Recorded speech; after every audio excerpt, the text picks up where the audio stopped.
bothers me when I have to ask myself this question. And it really bothers me when my friends have to ask this question. And you probably have asked this question.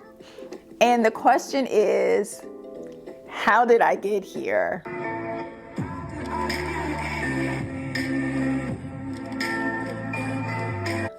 How did I end up in this situation? And the answer is because you got ahead of God. And the answer for me is because I got ahead of God. Today, I want to talk about what causes us to ask the question, how did I get here? And the ways we can avoid getting ahead of God by avoiding these two simple traps. So let's talk about how to avoid asking, how did I get here? My name is Tissa Rum, and I'm a faith-based content creator. And the purpose of my channel is to share everyday information from the Bible that you and I can apply in our everyday lives. Before we look at the scripture, let's think about the times when we got ahead of God. And it could have been the time you started a new relationship and you saw the red flags, but you decided, I'm not going to really pay too much attention to the red flags.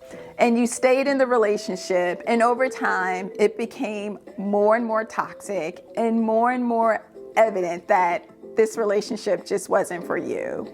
And over time, you lost who you were. I've been there. And over time, you just couldn't understand, how did I end up in a relationship where I'm so unhappy?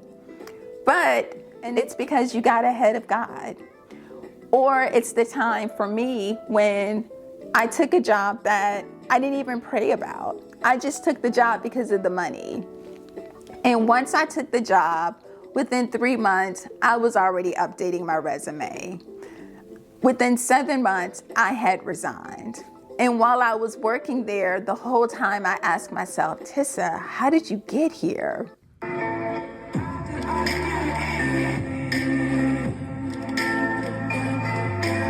And just to give you a little insight into the job, it was sales-based. I worked for a company that produced a product that was sold into grocery stores. And the product was bread products. So whenever you would go down the bread aisle at your grocery store, you would see hot dog buns or hamburger buns, bagels, wheat bread, organic bread, any type of bread that you would see in a grocery store. Our company manufactured that product and sold it into different outlets. So it could be sold at a Target, a grocery store like Publix or Kroger, sold at Walmart, any type of place where you needed to go and buy bread. Our company supplied that product. Well, the department was looking to expand their leadership team. So they were going to bring in a new HR manager, a new marketing manager, a new finance manager, and our goal was to kind of help improve the sales in that territory. Well, what I didn't know was the sales team started their day at 4 a.m. So every morning I had to be ready to start taking calls at 4 a.m. And the calls would come soon after they started their day. And I was so miserable because I'm not even a morning person. And I would ask myself, Tissa, how did you get here? You don't even like getting up early. But there I was, starting my day at 4 o'clock in the morning. That was one example. Another example was I was constantly looking at spreadsheets. I would look at spreadsheets around sales, spreadsheets around profit and loss, spreadsheets around sales margin, spreadsheets around calculations. I had to look at formulas. And I was like, Tissa, how did you get here? You hate looking at spreadsheets. But most of my day was looking at spreadsheets. And after a while, I just knew that job wasn't for me.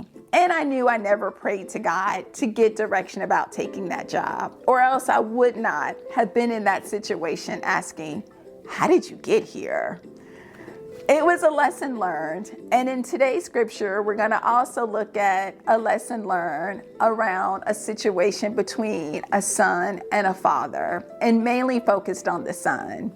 And it's the story of the prodigal son. And it's one of the more popular and well-known stories in scripture. But in case you haven't heard of the prodigal son, it's basically about a father and a son. He has two sons, but the young son comes to the father and he asks his father for his inheritance. And the father gives the son his inheritance, and the son moves away, spends up the inheritance, and returns home empty-handed and ashamed. So that's the big picture of the story, but let's look at the scripture. So the story is found in the scripture of Luke. That's where we're going to look. And let's take a look at the story. A man had two sons. The younger son told his father, "I want my share of your estate now before you die." So his father agreed to divide his wealth between his sons. A few days later, his younger son packed all his belongings and moved to a distant land, and there he wasted all his money in wild living. About the time his money ran out, a great famine swept over the land, and he began to starve. He persuaded a local farmer to hire him, and the man sent him into his field to feed the pigs. The young man became so hungry that even the food he was feeding the pigs looked good to him. When he finally came to his senses, when he finally said, "How did I get here?" When he finally came to his senses, he said to himself, "I will go home to my father and say, 'Father, I have sinned against both heaven and you, and I'm no longer worthy of being called your son.'" So he returned home to his father, and while he was still a long ways off, his father saw him coming.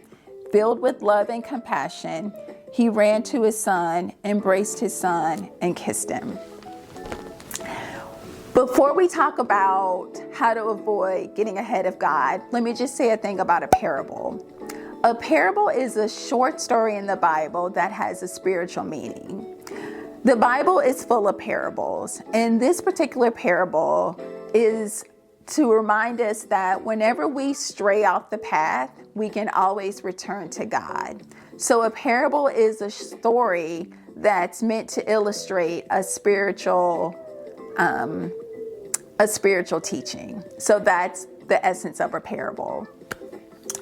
But in terms of today's video, in order to avoid getting ahead of God, there are two traps that we should avoid. The first trap is impatience, and the second trap is not praying. Impatience causes us to get ahead of God. God knows exactly what we need, exactly when we need it, and exactly how to provide for it. And when we make decisions without praying first, it causes us to get ahead of God. When prayer is missing, we are not being led, we are doing the leading.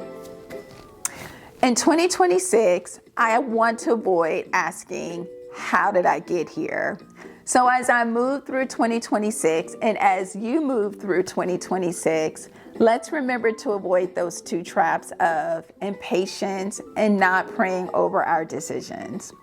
When we stay locked in with God, we can avoid asking ourselves, "How did I get here?"